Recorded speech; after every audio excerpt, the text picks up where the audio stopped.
अस्सलाम वालेकुम dear students, how are you all. I hope कि आप सब खैर खैरियत से होंगे। आज हम सेकेंड ईयर की बुक में से topic electromagnetic waves from alternating current chapter number 16। Electromagnetic waves are kind of waves जिसके अंदर हमारे पास चूँकि हमने वेरी अर्लियर हमने स्टडी किया था कि हमारे पास दो तरह की वेव्स हैं, electromagnetic waves and mechanical waves. आज तक हम सिर्फ इसको यही पढ़ते हैं कि इलेक्ट्रोमैग्नेटिक वेव्स जो हैं वो वेव्स हैं जिनके लिए हमें किसी मीडियम की ज़रूरत नहीं पड़ती है। आज फाइनली हम उस आर्टिकल पे पहुंच गए हैं कि जहाँ पे हम ये सीखेंगे कि आखिर क्या वजह है, what is the reason behind that कि हमें इलेक्ट्रोमैग्नेटिक वेव्स के लिए किसी मीडियम की ज़रूरत नहीं पड़ती। ये डेफिनेशन है, आप इसको रीड आउट कर लीजिएगा। इसमें आपने जो बात मेमोराइज करनी है वो ये है कि साइमल्टेनियस एंड पीरियोडिक वेरिएशंस होंगी हमारे पास किस किस चीज़ की, electric and magnetic field intensities की। और उसके बाद हमारे पास एग्जांपल्स कौन कौन सी हैं इलेक्ट्रोमैग्नेटिक वेव्स की, radio waves, infrared, visible light, ultraviolet, X rays and gamma rays. That means कि हमारे पास रेडियो वेव्स की जो रेंज आ रही है वो स्टार्ट हो रही है इलेक्ट्रोमैग्नेटिक वेव्स की रेंज जो है वो स्टार्ट होती है रेडियो वेव्स से और एंड हो रही है गैमा रेज के ऊपर। That means the minimum wavelength radio waves की और मैक्सिमम वेवलेंथ हमारे पास जो है वो गैमा रेज की है। और इसके अगर आप अपोजिट देखें, मिनिमम वेवलेंथ आ रही है तो दैट मीन्स कि उसकी यहाँ पे वेवलेंथ कम है तो फ्रीक्वेंसी, ठीक है, wavelength v is equal to F lambda, wavelength कम आ रही है तो फ्रीक्वेंसी ज्यादा हो जाएगी और जैसे जैसे वेवलेंथ ज्यादा होती जाएगी फ्रीक्वेंसी कम होती जाएगी। इस चीज को देखना है। चलें, अब सबसे इंपॉर्टेंट बात तो ये है कि इस चैप्टर के अंदर हम इलेक्ट्रोमैग्नेटिक वेव्स के बारे में सीखने जा रहे हैं। तो अब यहाँ से जो इसका पार्ट स्टार्ट होने जा रहा है ये बहुत यूजफुल, बहुत इंपॉर्टेंट पार्ट है। अब यहाँ से आगे आपने इस लेक्चर को बहुत तवज्जो के साथ सुनना है, क्योंकि इलेक्ट्रोमैग्नेटिक वेव्स पहले आप सिर्फ इतना जानते हैं कि हमारे पास इलेक्ट्रोमैग्नेटिक वेव्स जो हैं विदाउट एनी मीडियम मूव करती हैं। अब क्यों मूव करती हैं उसके रीज़न आपको यहाँ पे बताऊंगा। और इस पूरी डिस्कशन के अंदर हमारे पास सेकंड ईयर के चैप्टर नंबर 12 से लेकर चैप्टर नंबर 15 तक की ऑलमोस्ट रिवीजन भी हो जाएगी। काफ़ी आर्टिकल्स रिवाइज होंगे। सब आपका कंसंट्रेशन चाहिए मुझे यहाँ पे, कंप्लीट कंसंट्रेशन, और उसके साथ साथ आपकी कॉपी और पेंसिल जो कि आपके पास हो जिससे आप नोट करें। स्टार्ट करते हैं फ्रॉम चैप्टर नंबर 12। उसने हमने देखा था कि अगर हमारे पास चार्जेस एट रेस्ट हों, ठीक है, चैप्टर नंबर 12 में हमने देखा कि अगर चार्ज रेस्ट में हो, अगर हम यहाँ पे पहले बात कर लेते हैं पॉजिटिव चार्ज की, तो वो क्या करेगा, अपने अराउंड एक इलेक्ट्रिक फील्ड जनरेट करेगा। ठीक है, पॉजिटिव चार्ज क्या करेगा, अपने अराउंड एक इलेक्ट्रिक फील्ड जनरेट करेगा। अब मैं अगर इस इलेक्ट्रिक फील्ड में से इलेक्ट्रिक फ्लक्स फाइंड आउट करना चाहूँ तो उसके लिए हमें पता है कि हमने क्या किया था। ठीक है, तो अब सिमिलरली नेगेटिव चार्ज जो है वो भी अपने अराउंड इलेक्ट्रिक फील्ड जनरेट करेगा, लेकिन इस इलेक्ट्रिक फील्ड नेगेटिव साइड वाले की क्या होगी, डायरेक्शन जो है वो इनवर्ड होगी, पॉजिटिव वाले की आउटवर्ड होगी। इसके लिए हमने वर्ड यूज किया था, the positive charge have electric field radially outward and negative charge have electric field radially inward. ठीक है, चलिए अब हम क्या करते हैं, पॉजिटिव चार्ज का इलेक्ट्रिक फ्लक्स फाइंड आउट करने के लिए इसके अराउंड एक पर्टिकुलर मैंने एक रीजन सिलेक्ट कर लिया, जिस रीजन के अंदर मैंने इलेक्ट्रिक फ्लक्स फाइंड आउट करना है। अब उस इलेक्ट्रिक फ्लक्स का हमारे पास फार्मूला क्या आ जाएगा, Q over epsilon not. Similarly negative charge के लिए भी फाइंड आउट करते हैं इलेक्ट्रिक फ्लक्स, तो वो हमारे पास आ जाएगा -Q ओवर एप्सिलॉन नॉट। ठीक है, एक हमारे पास इक्वेशन आ गई इलेक्ट्रिक फ्लक्स की ये, और हमें पता है कि इलेक्ट्रिक फ्लक्स के लिए हमने E डॉट डेल्टा ए भी एक इक्वेशन कैलकुलेट की थी, हमें मिली थी कहाँ पे, चैप्टर नंबर 12 के अंदर।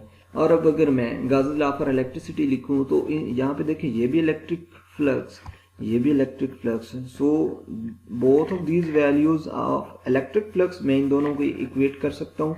तो देखिए हमारे पास गाउस लॉ फॉर इलेक्ट्रिसिटी जो है वो क्या आ जाएगा, E dot delta is equal to Q over epsilon naught. ठीक है, चलें स्टूडेंट्स अब आगे मूव करते हैं, हमने चार्जेस के बारे में सीख लिया। अब हम बात करते हैं अगर हमारे पास मैग्नेटिक फील्ड आ जाए, ठीक है। Gauss law for electric field हमने देख लिया।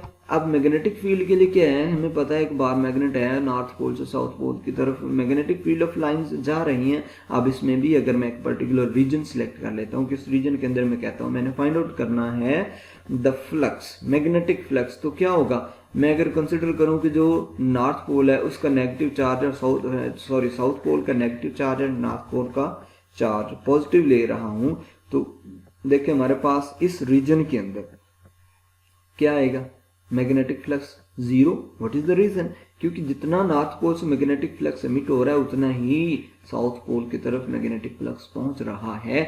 So negative and positive equal हो जाएंगे, डायरेक्शन अपोजिट हो जाएगी, तो उसकी वजह से हमारे पास मैग्नेटिक फ्लक्स क्या आ जाएगा, जीरो। तो इसको हम लिख सकते हैं फिर B dot delta is equal to zero, ठीक है, B dot delta is equal to zero. So this is the Gauss law for magnetism. Gauss law for electricity भी हमने देख लिया एंड गाउस लॉ फॉर मैग्नेटिज्म भी, इन दोनों बातों को आपने याद रखना है। ये किसके लिए था, हमने इसको देखा कि जब चार्जेस एट रेस्ट होंगे। अब हम बात करते हैं कि अगर हमारे पास चार्ज जो है वो यूनिफॉर्म मोशन से मूव कर रहा हो। अब यूनिफॉर्म मोशन में चार्ज कब मूव कर रहा होता है, हम कंसिडर कर रहे हैं कि हमारे पास एक कंडक्टर है, उस कंडक्टर में करंट आई फ्लो कर रहा है, और करंट आई का फ्लो करेगा जब चार्जेस फ्लो करेंगे, the flow of charges is called current. अब करंट फ्लो करेगा चार्जेस की वजह से, चार्जेस फ्लो कर रही हैं with a uniform velocity, constant velocity के साथ चार्जेस मूव कर रहे हैं। जब ऐसी कंडीशन हो कि हमारे पास करंट कांस्टेंट वेलोसिटी के साथ मूव कर रहा है, अब करंट मूव करना है actually due to the charges, charges constant velocity के साथ मूव कर रहे हैं। अब उस वेलोसिटी की वजह से क्या होगा, उसके अंदर एक मैग्नेटिक फील्ड जनरेट होगी, और जो मैग्नेटिक फील्ड जो है वो फ्लो करने वाले करंट के परपेंडिकुलर होती है। इस बात को भी हमने चैप्टर नंबर 12 में देखा था, ठीक है। चलिए अब यहाँ से आगे हम कुछ चीजें जो हैं वो देखते हैं कि जब कांस्टेंट वेलोसिटी के साथ यूनिफॉर्म मोशन के साथ चार्ज मूव कर रहा होगा तो क्या होगा, करंट फ्लो करेगा, ठीक है। अब वो उस करंट की वजह से क्या होगा, हमारे पास मैग्नेटिक फील्ड जनरेट हो जाएगी। इस बात को पिक कर रहे हैं ना कि करंट के फ्लो करने की वजह से हमारे पास क्या होगा, मैग्नेटिक फील्ड पैदा हो जाएगी। तो इस थ्योरी को समझने के लिए हम कौन सा लॉ यूज करते हैं, Ampere's law. Due to the flow of current in a straight wire हमारे पास मैग्नेटिक फील्ड जनरेट हो जाती है, तो हम उसको हमारे पास एम्पियर्स लॉ क्या आ गया, B dot delta L is equal to mu naught I C. So सारी चीजें फ्रॉम चैप्टर 12 टू 15 एक दूसरे के साथ जोड़ के उनका कंपैरिजन करके हमने उनको देखना है। यहाँ पे अब हम पहुंच गए एम्पियर्स लॉ के ऊपर। यहाँ तक क्लियर होगा स्टूडेंट्स, चलें आगे मूव करते हैं।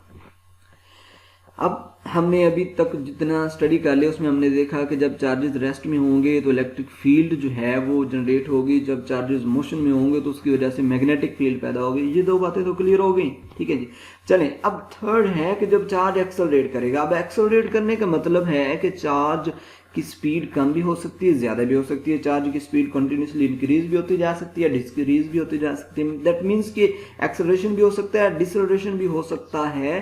तो जब ऐसी सिचुएशन हो तो क्या होगा, माय क्वेश्चन इज दैट, तो क्या वहां पे इलेक्ट्रिक फील्ड ही पैदा होगी या फिर वहां पे मैग्नेटिक फील्ड पैदा होगी, या कोई ऐसी सिचुएशन भी हो सकती है कि इलेक्ट्रिक एंड मैग्नेटिक दोनों फील्ड्स पैदा हो रही हूँ। चलिए स्टूडेंट्स इस बात को अब हम समझते हैं कैसे।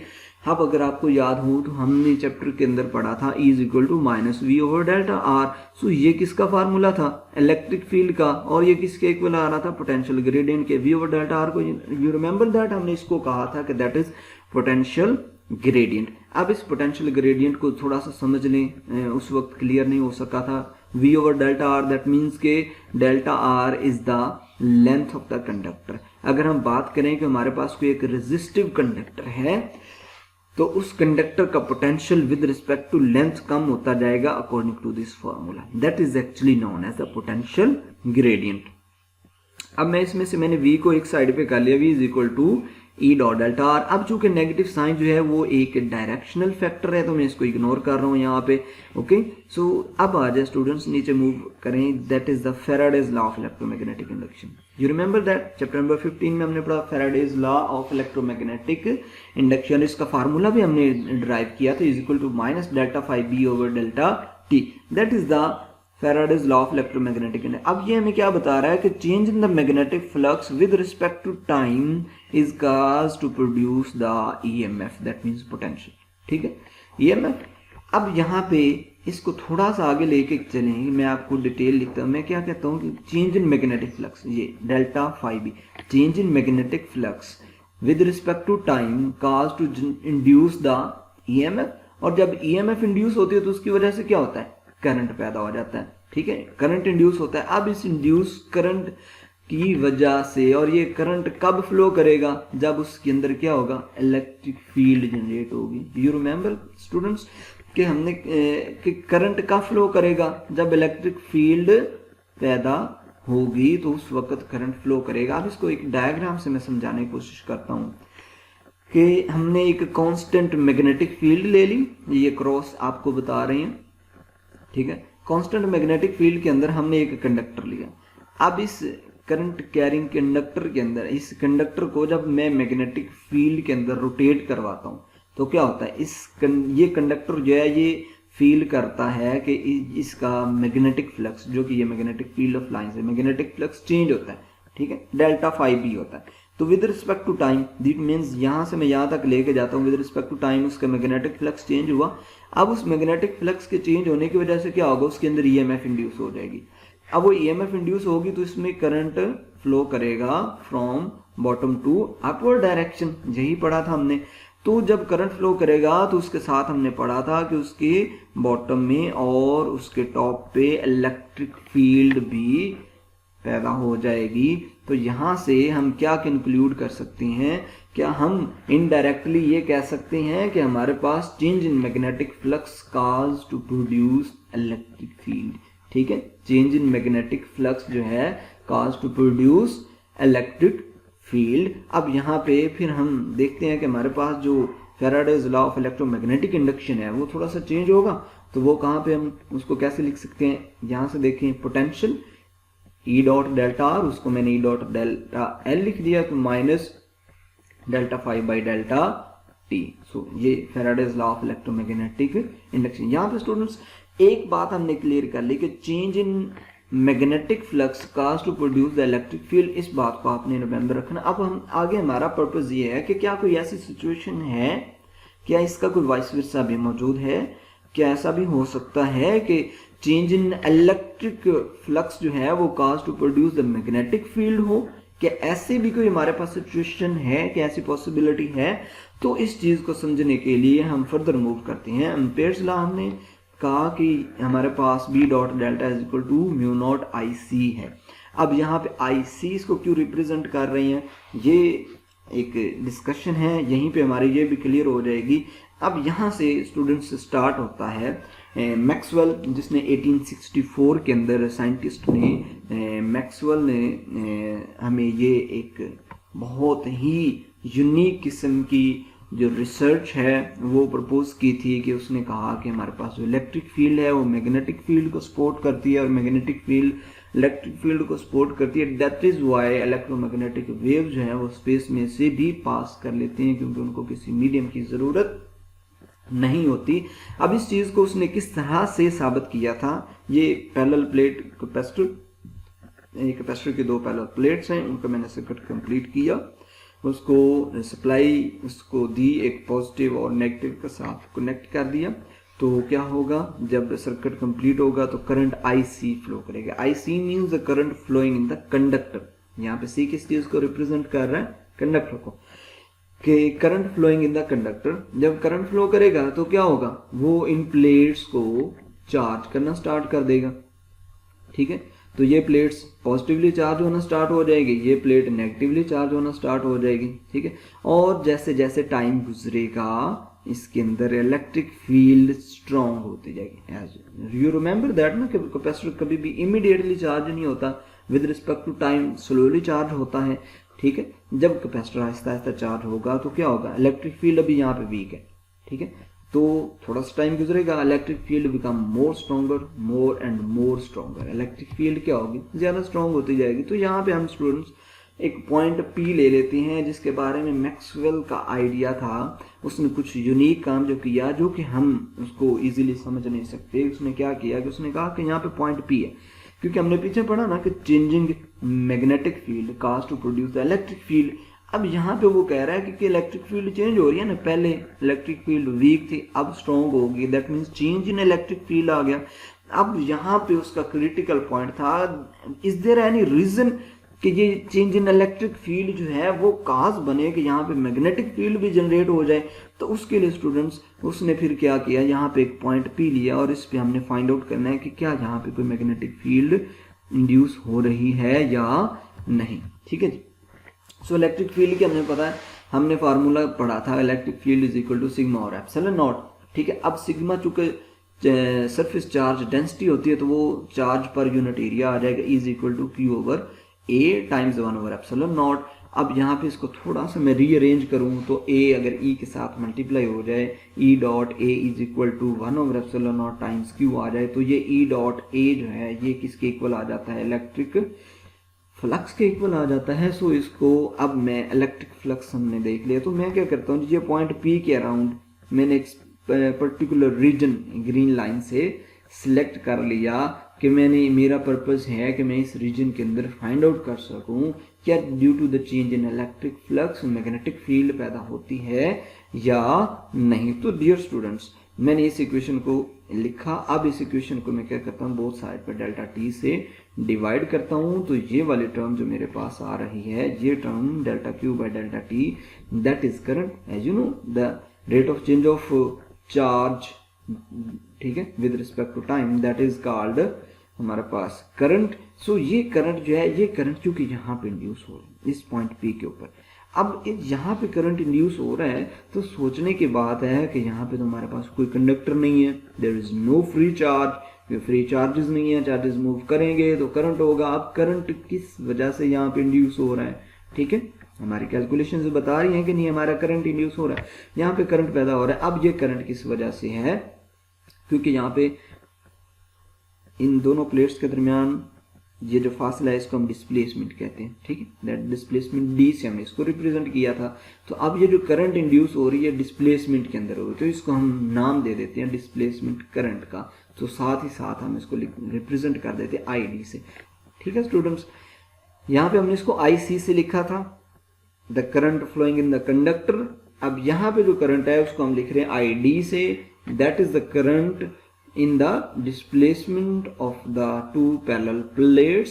तो अगर स्टूडेंट्स आप पिछली थ्योरी को याद करें तो हमने कहा था स्ट्रेट वायर के अंदर आपने बात की थी कि जब इसमें से करंट फ्लो करेगा तो उसके अंदर एक मैग्नेटिक फील्ड पैदा हो जाती है। तो यहाँ पे भी तो करंट है, तो दैट मीन्स कि इस करंट की वजह से यहाँ पे एक मैग्नेटिक फील्ड भी इंड्यूस होगी। ठीक है, तो इस करंट की वजह से क्या होगा, यहाँ पे मैग्नेटिक फील्ड भी पैदा होगी। सो स्टूडेंट्स, हम उस बात पे पहुंच गए कि जिसको हम इतनी देर से मालूम करना चाह रहे थे कि change in the electric field is also cause to produce the magnetic field. और ये तो एक बहुत अच्छी हमारे पास सिमेट्री बन जाती है कि मैग्नेटिक फील्ड में चेंज हो रहा है तो इलेक्ट्रिक फील्ड पैदा हो रही है, इलेक्ट्रिक फील्ड में चेंज हो रहा है तो उसकी वजह से मैग्नेटिक फील्ड पैदा हो रही है। यही रीजन है कि इलेक्ट्रोमैग्नेटिक वेव्स जो हैं वो एक दूसरे को सपोर्ट करती हैं, इलेक्ट्रिक फील्ड मैग्नेटिक फील्ड को, मैग्नेटिक फील्ड इलेक्ट्रिक फील्ड को, और उनको किसी किस्म के रीजन की, किसी किस्म के मीडियम की जरूरत नहीं पड़ती। सो यहाँ से अगर आप देखें मैंने इसको आई डी लिख दिया। ठीक है, सो आई डी की वैल्यू मैंने सेपरेट कर ली रीअरेंज करके इक्वेशन को। सो आई डी आ गया। अब अगेन एम्पियर्स लॉ हमारे पास ये था, उसके अंदर अब चूंकि करंट आई सी अकेला नहीं है, वहाँ पे हमारे पास एक डिस्प्लेसमेंट करंट भी आ गया और वो इसमें ऐड कर देते हैं हम। ठीक है, सो बी डॉट डेल्टा एल, अब यहाँ पे म्यू नोट को मल्टीप्लाई करती हैं तो आई डी की वैल्यू पुट करती हैं, हमारे पास ये इक्वेशन आ गई। So this is the equation students. हम यहाँ पे पहुँच गए, हमने कहा कि the change in electric flux with respect to time cause to produce the magnetic field. ठीक है, जो हमारा स्टार्ट में हमारा पर्पस था, हमने कहा कि जब हमने एक चीज़ क्लियर कर ली कि changing magnetic field cause to produce the electric field, तो उसका वाइस वर्सा हमने फाइंड आउट कर लिया कि हमारे पास चेंजिंग इलेक्ट्रिक फ्लक्स जो है या electric field cause to produce the magnetic field, और इसको हम कहते हैं Ampere's and Maxwell law for magnetism. ठीक है students, this is known as Ampere's and Maxwell law for magnetism. अब यहाँ से आप इसको ज़रा डिटेल के साथ देख लें। हमने कहा कि इलेक्ट्रिक फील्ड जो है वो मूव कर रही है along Y axis. And magnetic field move कर रही है अलोंग जी एक्सिस, ठीक है। और अब इनकी प्रोपगेशन चेक करें दोनों की, इलेक्ट्रिक एंड मैग्नेटिक फील्ड्स की प्रोपगेशन ऑफ द वेव वो है along x axis. That means कि ये एक दूसरे से परपेंडिकुलर है। इलेक्ट्रिक फील्ड मैग्नेटिक फील्ड से परपेंडिकुलर है, 90 डिग्री के एंगल पे है, और propagation of the waves in दोनों से जो है वो 90 डिग्री के एंगल पे प्रोपगेट कर रही हैं। सो होता क्या है बेसिकली, हमने कहा था ना कि चार्ज जो है वो एक्सेलरेट करता है, तो उसकी वजह से हमारे पास ये सारी कैलकुलेशंस आई। अब चार्ज एक्सेलरेट करता है, दैट मीन्स यहाँ पे देखिए इलेक्ट्रिक फील्ड है, तो इसका मतलब है कि हमारे पास there must be a charge which is oscillating about Y axis, ठीक है। यहाँ पे चलें, यहाँ पे बात कर लेते हैं। वाई एक्सिस पे ऑसिलेट कर रहा है from positive and negative Y axis, तो उसकी चार्ज की वजह से चार्ज की इलेक्ट्रिक फील्ड जो है वो जनरेट होगी, ठीक है, कम ज्यादा होती जाएगी। अब उस इलेक्ट्रिक फील्ड की वजह से क्या होगा, उस इलेक्ट्रिक फील्ड की वजह से मैग्नेटिक फील्ड पैदा होती जाएगी। अब वो magnetic field and electric field एक दूसरे को सपोर्ट करेंगी और वो अलोंग एक्स एक्सिस जो है प्रोपागेट करना स्टार्ट कर देंगी। सो डियर स्टूडेंट्स, ये आपकी बुक के अंदर एक डायग्राम है, इसको आपने समझ लेना है। इसमें जस्ट आपको बताया गया है रेडियो वेव्स जो हैं उसके एप्लीकेशंस क्या हैं, कि टीवी के अंदर हम FM रेडियो वगैरह के अंदर हम यूज़ करते हैं। सबसे ज़्यादा वेवलेंथ जो है वो रेडियो वेव्स की होती है। जैसे जैसे आप आगे मूव करते जाएंगे, सॉरी कम वेवलेंथ की बात हो रही है, शायद मैंने स्टार्ट में भी सही ना कहा। चलें, जो कम वेवलेंथ है हमारे पास वो है रेडियो वेव्स की। जैसे जैसे आप आगे जाते हैं हमारे पास माइक्रोवेव्स हैं, वेवलेंथ और कम और ज़्यादा हो जाएगी, ठीक है। इंफ्रारेड रेडिएशंस हैं, वेवलेंथ और इंक्रीज हो गई। आगे आप विजिबल रीजन, यहाँ पे बहुत इंपॉर्टेंट है स्टूडेंट, देखें इतना सा रीजन है जो विजिबल है, दैट मीन्स कि ये कलर्स जो है वो इंसानी आंख जो है वो देख सकती है, ये विजिबल रीजन है। उसके बाद अल्ट्रावायलेट रीजन है, जो कि अल्ट्रावायलेट रेज सूरज से बहुत ज़्यादा आती हैं, जिनको ओजोन तय जो है लेयर जो है वो उनको ब्लॉक करती है। फिर एक्स रेज हैं, उसके बाद गैमा रेज हैं। यहाँ पे एक बात जो आपने ऑब्जर्व करनी है कि वेवलेंथ इंक्रीज होती जा रही है और उसके साथ साथ हमारे पास फ्रीक्वेंसी कम होती जा रही है। तो V equal to F lambda, यहाँ से आप क्लियरली इस बात को समझ सकते हैं। जैसे जैसे फ्रीक्वेंसी इंक्रीज होगी वेवलेंथ कम होगी, तो वेवलेंथ जैसे जैसे इंक्रीज होगी उसके साथ साथ फ्रीक्वेंसी भी कम होती जाएगी। सिर्फ यही पर्टिकुलर पॉइंट आपने यहाँ से समझना है। हो सके तो इनके रीजन्स आप कैलकुलेट कर लीजिएगा, कौन से रीजन में कितना हमारे पास सिस्टम, कौन सी वेव्स जो किस रीजन में आती हैं। दैट मीन्स के अल्ट्रावायलेट रेज की रेंज क्या है, माइक्रोवेव्स की रेंज क्या है, गैमा रेज की रेंज क्या है, कितने से कितने नैनोमीटर्स, माइक्रोमीटर्स, मिलीमीटर्स के अंदर हमारे पास ये वेव्स मौजूद हैं। सो ये स्टूडेंट्स हमारा आज का लेक्चर था। आई होप कि अब इलेक्ट्रोमैग्नेटिक वेव्स का टॉपिक आपका क्लियर हो गया होगा। So thank you very much for watching this video. इंशाल्लाह नेक्स्ट लेक्चर के अंदर आपसे बहुत जल्द मुलाकात होगी। तब तक के लिए अल्लाह।